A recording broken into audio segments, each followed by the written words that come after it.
Yeah, I'll react to that, sure. Hey guys, will the UK rejoin the EU? I don't know, but it caught my attention, and let's find out. EU Made Simple, guys, great channel. The original link to the video top of the description. My name's Connor if you're new. Hope you're all doing well. Let's learn. 4th of July. Rashid? And we will have a general election on the 4th of July. The British government has announced a snap general election July 4th. in July, and things are not looking good for the Conservatives, the ruling party in the UK. After almost 14 years in government, their approval ratings are at an all-time low. Polls strongly suggest that their opposition, the Labour Party, will win the upcoming general elections. During negotiations with the EU, Labour took a are at an all-time low. Polls strongly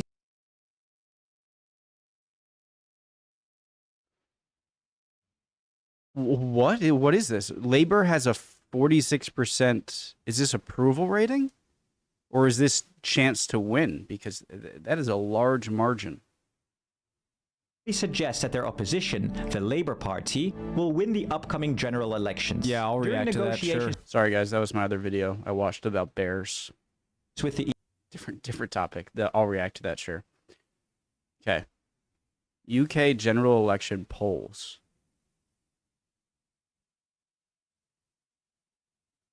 That is crazy high. The Labour Party will win the upcoming general elections. During negotiations with the EU, Labour took a much softer approach to Brexit compared to the Conservatives, even supporting the idea of a second referendum. Considering how things are going, some wonder if a Labour government might ask the EU if it might renege on the whole Brexit thing. Could this happen though? And if it did, would the EU even want the UK back? At first glance, welcoming the UK back into the fold seems like a no-brainer.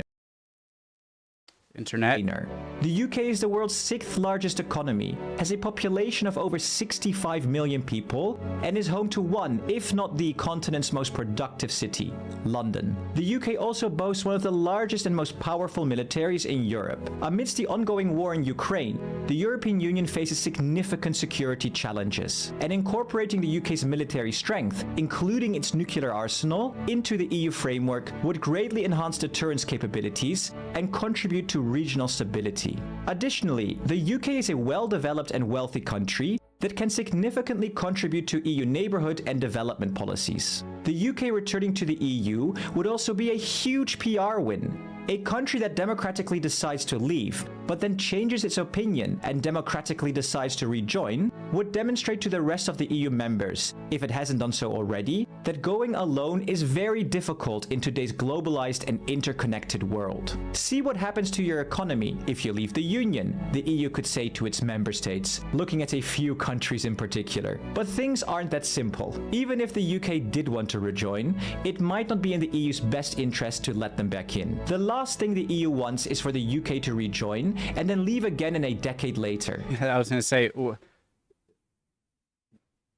if you can just keep having a referendum on such a large, such a big decision, then it kind of lowers.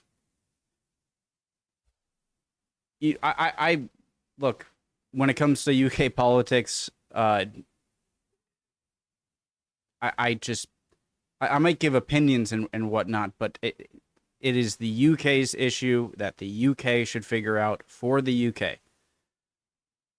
But do you know what I mean? Just like a second referendum, so like a second vote on whether you want to join or not. Because then when the next guy comes in, it's like, are we going to do another one? Well, what's the point of voting? If it seems like leaving or joining the EU isn't a sort of something that you can just rejoin and then exit every 5 years or 4 years. The EU needs to be convinced that Brexitism has been completely eradicated. This means there needs to be a national and political consensus in favor of EU membership. For example, opinion polls need to consistently show a 2/3 majority, and all major UK parties need to favor EU membership. There's simply no appetite from the EU side to reintroduce a troublesome member state. Critics also say that the UK took a Europe à la carte approach to the EU, meaning it would pick and choose which policies it wanted to follow. For example, the UK was given a special opt-out in regards to the Eurozone. It was allowed to keep its own currency, the pound, indefinitely. The same thing applied to the Schengen area. It is true that the UK, whilst a member, always preferred widening, meaning pro-enlargement to include Eastern Europe, over deepening, meaning the single currency and Schengen area. Some advocates for a federal Europe see Brexit as a good thing. Without the UK to veto potential laws, the gradual move towards a more integrated Europe can be sped up. For example, many believe that the coronavirus bailout, where member states agreed to jointly borrow 750 billion euros to respond to the pandemic, would never have been agreed if the UK were still a member. Why should we let the UK back in, they might say. All they do is drag their feet and hold us back. But this is just one side of the coin. How does the UK feel about potentially rejoining the EU? Well, the Lib Dems, currently the fourth largest party in the UK, pledged in their manifesto to rejoin the EU single market to save the NHS. This move would restore the free movement of goods, capital, and people between the UK and the EU. This story was widely covered by the media in the UK. However, depending on where you get your information from, you could have a very different perspective on it. This is where Ground News, today's... Now, I've never used it, okay, so I can't say it, but I just want to say the idea around this is just so needed and great. Video sponsor really shines. Ground News is a really cool news app and website that gathers related articles from across the globe. Like, when it comes down to, if you're just watching one, like, side, there are no more unbiased news organizations. I don't know if there ever were any completely, but it comes down to just, if you only watch the news that is affiliated with, you know, more conservative or more liberal,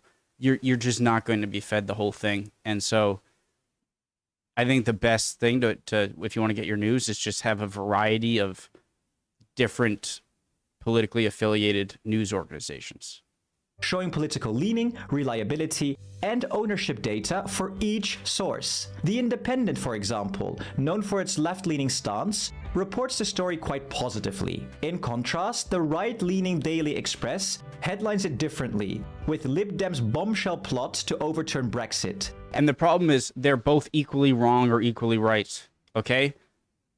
I'm sorry.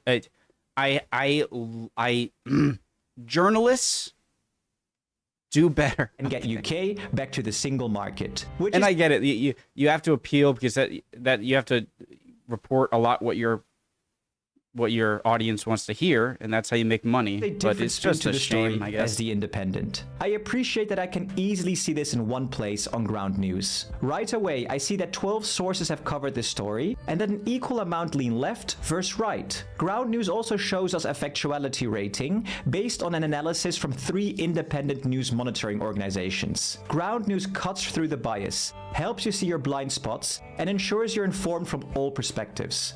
I find myself following news on the UK election and the European Union to make sure that I'm getting the most balanced information. I encourage you to check them out at ground.news/EUMS. You can use my link in the description or scan this QR code and save 40% on the Vantage plan, giving you unlimited access to all of their features. Let's make this simple. We don't believe the UK will be rejoining the EU anytime soon. But the British public might start asking some uncomfortable questions of their government if things continue this way. During the 2019 general election, 2 parties took softer approaches to Brexit than the ruling Conservative Party at the time. Labour proposed a second referendum if they won a majority of seats, and the Liberal Democrats promised to overturn Brexit entirely and keep the UK in the EU. Both parties suffered heavy losses. Labour lost comprehensively to the Conservatives, and the Lib Dems leader lost her constituency in Scotland to the Scottish National Party. Brexit was far from the only reason why they underperformed, but the British public made their voice heard. They wanted Brexit done. Labour learned their lesson, and the leader of the party, Keir Starmer, has publicly stated that the UK will not be going back to the EU. So case closed, right? Well, not exactly. If we take a look at public opinion, we see that the approval rating of the EU in the UK has steadily climbed since Brexit. Check out this poll by WeThink. According to them, 48% of the population want to rejoin the EU, with 32% opposing it and 20% undecided. Were this to be a referendum on rejoining the EU, the yes vote would win with a very comfortable 61% margin. It's hard to say if this is just bitter Remainers making their voices heard, but there's no denying that the UK isn't anywhere near as keen on Brexit as it once was. Do you guys see my confusion with the referendum? It sounds like you're essentially like, you put it up for a vote, people voted on it, then you didn't like the outcome, and so you want another vote? Again, Britain is Britain, you guys do it differently, but if that was here,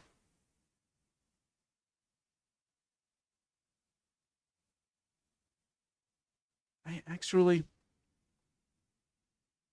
Help me out here. It's not like a second referendum, you're still going to have people vote on it. But if you change the vote after a second referendum, that's good. Do you think that's still just like democracy? Or it would be like over here if you had an election, like say for president, and a president was chosen, and then everyone said, all right, let's vote again. On one hand, it's like, okay, I guess it's still people choosing the outcome, but you're kind of slapping the people who voted the first time in the face. I have no opinion on this. My opinion on Brexit, guys, is whatever England and Britain want to do. Okay? I know that sounds very safe of me to say, but it's also true. I wouldn't want to convince... I'm trying to say if I had the power to just change British politics in any way, I wouldn't do it. It's not my country, and no denying. And I would respect any democratic process. But on the other hand, it seems kind of sketchy that the UK isn't anywhere near as keen on Brexit as it once was. Keir Starmer will most likely be Prime Minister soon. What are his options? While Labour has ruled out rejoining the EU, Starmer has said he will renegotiate the UK's deal with the EU to make it much better. He wants to build a closer trading relationship in 2025 when the deal comes under review. However, Labour has also clearly stated that there will be no customs union, no single market, and definitely no free movement. Therefore, the UK is unlikely to rejoin the EU in any capacity except for closer cooperation. But as public opinion for the EU continues to grow, the UK could gradually edge closer to the EU sphere of influence. Here's what we think. Let's say it did really happen and the UK applied to rejoin the EU. Should the EU let them back in? At EU Made Simple, we lean pro-EU, and we thought Brexit was a bad idea to start with. We believe the UK should only rejoin... I respect that. Oh, God. I respect the hell out of that. There's nothing wrong with saying you're pro or against something even as a news reporting thing. In fact, I think it's harm to not point that out if you clearly do. So I respect the hell out of the channel for doing that. Should the EU let them back in? At EU Made Simple, we lean pro-EU, and we thought Brexit was a bad idea to start with. We believe the UK should only rejoin the EU if it's fully committed to the overall European project. This would mean as a full member state, it wouldn't have the same opt-outs as it did before. It would have to eventually adopt the euro and see itself as a fully fledged member of the continent, and drop the Europe à la carte approach entirely. If the UK isn't prepared for this, it should stay out of the EU. Not addressing the underlying reasons for Brexit just means we risk repeating the whole process all over again years down the line. The EU shouldn't be begging the UK to come back, and the UK shouldn't be begging to be let back in. You both have things to offer that are beneficial for the other, and so these demands are fine if you're the EU, and they're reasonable. If it's like you just left, if you're going to come back in, we can't keep doing this, and so these are some things. And as the UK, you have to negotiate, right? Like if these were all the things, I would be much less. You have power as the UK. You don't have to go back like on your hands and knees crawling to get back in. And again, I just think the UK has the ability to say, well, no, I don't want to accept all of these things.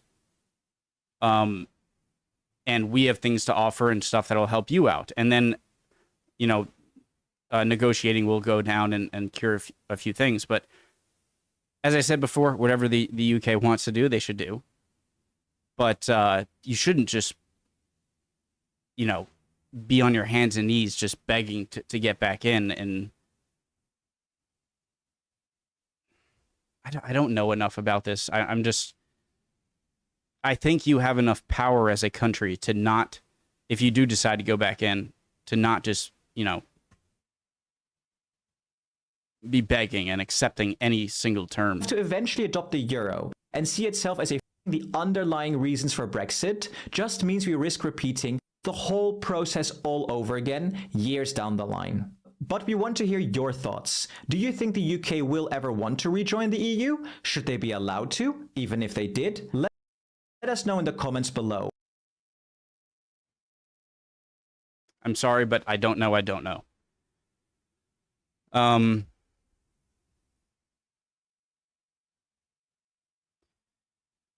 If I'm the UK, and I'm of the opinion that I believe that the United Kingdom is an extremely exceptional country, and, you know, despite going down from the power you had at World War II and not having your empire and whatnot, you still have such a population with a very professional population and great minds and technology and you certainly have a lot to offer, right?